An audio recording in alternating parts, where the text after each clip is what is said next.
Plus de 30 combattants nationalistes ukrainiens éliminés, des bastions stratégiques détruits et une station de guerre électronique neutralisée. C'est le bilan saisissant des opérations menées par la garde russe dans la région de Koursk. Dans un contexte où chaque affrontement redéfinit les lignes de front, cette intervention marque un tournant clé. Ces actions, menées avec l'appui des forces armées russes, illustrent une montée en puissance des moyens déployés. Abonnez-vous et partagez cette vidéo pour ne rien manquer des évolutions cruciales de ce conflit.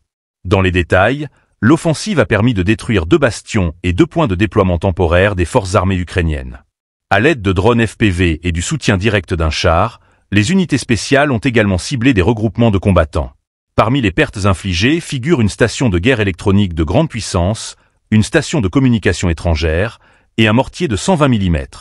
Ces frappes, précises et coordonnées, n'ont pas seulement visé des infrastructures militaires, mais aussi des équipements sophistiqués.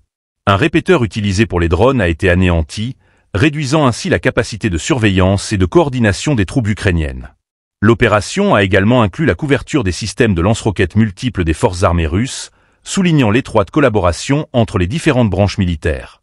Cette opération illustre la stratégie plus large des forces russes, affaiblir les positions adverses tout en consolidant les leurs. Dans la région de Koursk, la garde russe a démontré une efficacité redoutable, combinant nouvelles technologies et frappes méthodiques. À mesure que le conflit s'intensifie, ces interventions posent des défis croissants à l'armée ukrainienne, prise en étau entre des pertes humaines et matérielles significatives. La neutralisation de ces bastions et infrastructures constitue un revers majeur pour l'Ukraine, mais aussi un signe de la complexité croissante de la situation sur le terrain. La région de Koursk devient ainsi le théâtre d'opérations de plus en plus sophistiquées, où chaque mouvement est crucial pour l'équilibre stratégique. Ces récentes opérations de la garde russe témoignent de l'adaptabilité et de la réactivité des forces russes face à la guerre moderne.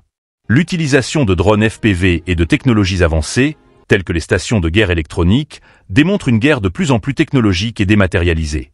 Par ailleurs, la destruction de centres de commandement et d'équipements stratégiques pourrait avoir un impact majeur sur la capacité de l'armée ukrainienne à mener des offensives futures. Alors que la bataille pour Koursk se poursuit, la guerre semble prendre une tournure encore plus imprévisible et décisive.